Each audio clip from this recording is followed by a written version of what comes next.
So hey guys, myself Nancy Juliana and today we are going to learn about क्रिया से संज्ञा 10th part. निम्न क्रियाओं की संज्ञा ATION यह प्रत्यय लगाकर बनाई जाती है। So बेसिकली हम लोग यहाँ पे क्रिया के कुछ उदाहरण देखने वाले हैं और इधर में संज्ञा के कुछ उदाहरण देखने वाले हैं।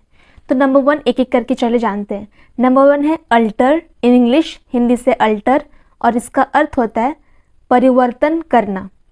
अल्टरेशन इन इंग्लिश और इसका अर्थ है परिवर्तन। Next word confirm, confirm in English Hindi से कन्फर्म और इसका अर्थ है पुष्टि करना। इसका अर्थ है पुष्टि करना, हिंदी से कन्फर्म और इसका अर्थ है पुष्टि करना। और इसका संज्ञा है कन्फर्मेशन, कन्फर्मेशन का अर्थ होता है पुष्टि। Next word consider, consider in English Hindi से कंसिडर और इसका अर्थ है लिहाज करना।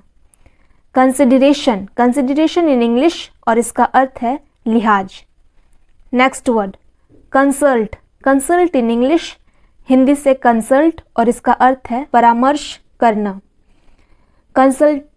कंसल्टेशन इन इंग्लिश और ये संज्ञा है, इसका अर्थ है परामर्श। Next word recommend in English Hindi से रिकमेंड और इसका अर्थ होता है सिफारिश करना। रिकमेंडेशन, रिकमेंडेशन इन इंग्लिश और इसका अर्थ है सिफारिश। और ये जितना भी राइट साइड में सीखे हम लोग संज्ञा सीखे और लेफ्ट साइड के जितने भी सीखे ये क्रिया सीखे। इसी टॉपिक का सेकंड पार्ट, निम्न क्रियाओं की संज्ञा बनाते समय क्रिया के अंत में थिस्त ई हटाकर ATION यह प्रत्यय लगाया जाता है। तो जैसे कि हम लोग देख सकते हैं यहाँ पे कुछ उदाहरण है, इधर की क्रिया है और इधर के संज्ञा। तो नंबर 1 एग्जाम्पल है एक्यूज इन इंग्लिश हिंदी से एक्यूज और इसका अर्थ है दोषी ठहराना। एक्यूजेशन, एक्यूजेशन इन इंग्लिश और इसका अर्थ है दोषरोपण, दोषरोपण को ही कहते हैं accusation. Next word examine in English Hindi में एग्जामिन और इसका अर्थ है परीक्षा लेना। एग्जामिनेशन, एग्जामिनेशन का अर्थ होता है परीक्षा, परीक्षा, परीक्षा को ही कहते हैं examination.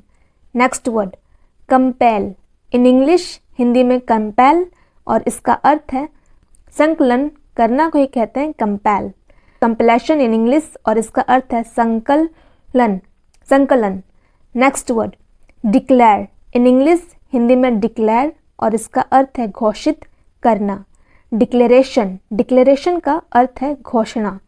Next word invite in English Hindi में इनवाइट और इसका अर्थ है निमंत्रण देना। इनविटेशन इन इंग्लिश और इसका अर्थ है निमंत्रण। Next word starve in English Hindi में स्टार्व और इसका अर्थ है भूख से मरना। स्टारवेशन, स्टारवेशन इन इंग्लिश और इसका अर्थ है भूखमरी। तो बेसिकली जितने भी हम लोग लेफ्ट साइड में एग्जाम्पल देखे ये सब क्रिया है और राइट साइड में जितने भी एग्जाम्पल्स है वो संज्ञा है। इसी पार्ट में थर्ड टॉपिक है निम्न क्रियाओं से संज्ञा बनाते समय क्रिया के अंत में आया DE हटाकर SION यह प्रत्यय जोड़ा जाता है।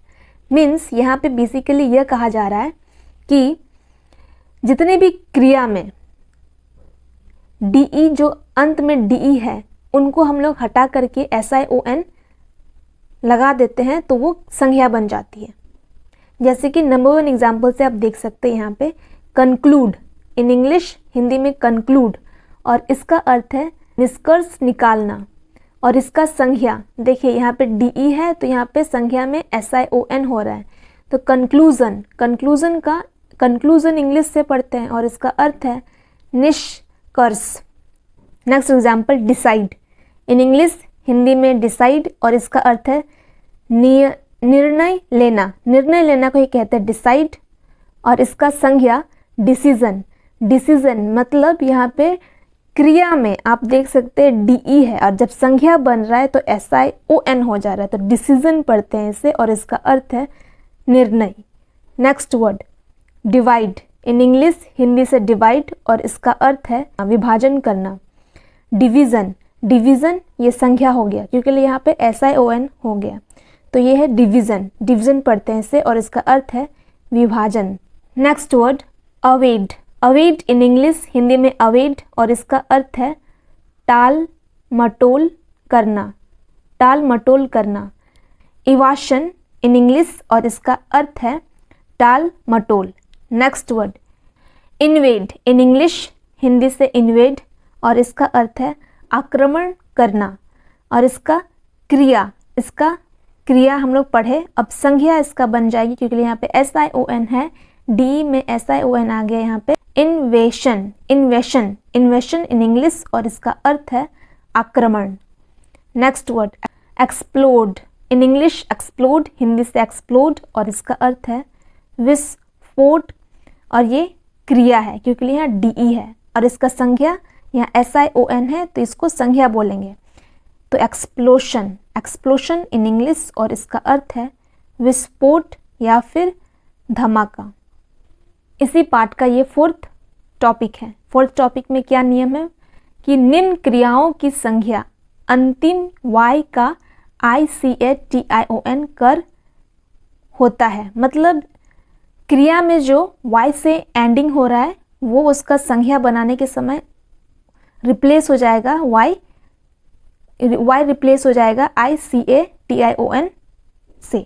यहाँ पे जैसे कि यहाँ पे नंबर 1 एग्जाम्पल देख सकते हैं apply, apply in English Hindi से अप्लाई और इसका अर्थ है आवेदन करना। तो यहाँ पे क्रिया में आप देख सकते हैं कि ये अप्लाई में लास्ट में Y है।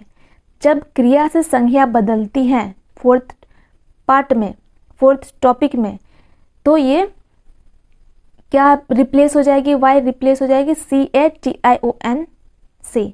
तो इसको हम लोग पढ़ते हैं एप्लीकेशन। तो एप्लीकेशन इन इंग्लिश और इसका अर्थ है आवेदन। वैसे ही नेक्स्ट है multiply, multiply in English Hindi में मल्टीप्लाई और इसका अर्थ है गुण करना और इसका संज्ञा हो जाएगा मल्टीप्लिकेशन। तो मल्टीप्लिकेशन का अर्थ है गुणा। यहाँ certify, certify in English Hindi से सर्टिफाई और इसका अर्थ है प्रमाणित करना और इसका संज्ञा सर्टिफिकेशन क्योंकि यहाँ पे C के बाद ICATION है इसीलिए ये संज्ञा है क्योंकि नियम में ऑलरेडी यहाँ बता रहा है कि संज्ञा है। मतलब Y को हम लोग ICATION में रिप्लेस करते हैं तो ये संज्ञा बन जाता है। तो वैसे ही सर्टिफिकेशन, सर्टिफिकेशन इन इंग्लिश और इसका अर्थ है प्रमाणीकरण, तो वही चीज़। सो यहाँ पे और बहुत सारे हम लोग की क्रिया हैं। क्लासीफाई इन इंग्लिश हिंदी से क्लासीफाई और इसका अर्थ है वर्गीकरण करना और इसका संज्ञा क्लासिफिकेशन, क्लासिफिकेशन का अर्थ है वर्गीकरण। नेक्स्ट वर्ड आइडेंटिफाई हिंदी में आइडेंटिफाई और इसका अर्थ है पहचान करना, आइडेंटिफिकेशन पहचान।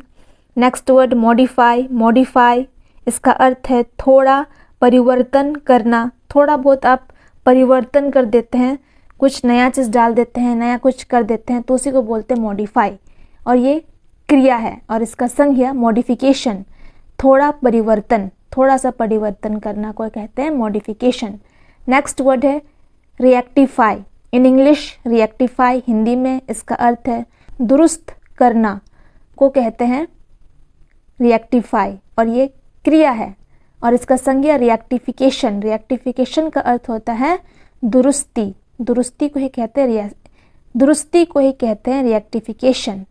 सो बेसिकली आज का टॉपिक में हम लोग इतना तक ही रखते हैं, बाकी जितने टॉपिक्स आने वाले हैं, अब एक ही टॉपिक बचा हुआ है यही वाले, दूसरा पार्ट में हम लोग देखेंगे। आज का टॉपिक इतना तक ही रखते हैं।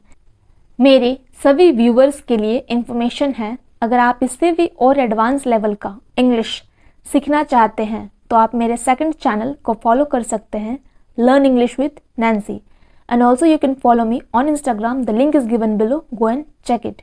If you like this video, then subscribe to this channel and press the bell icon also. Thanks for watching the video. So take care of yourself and bye-bye.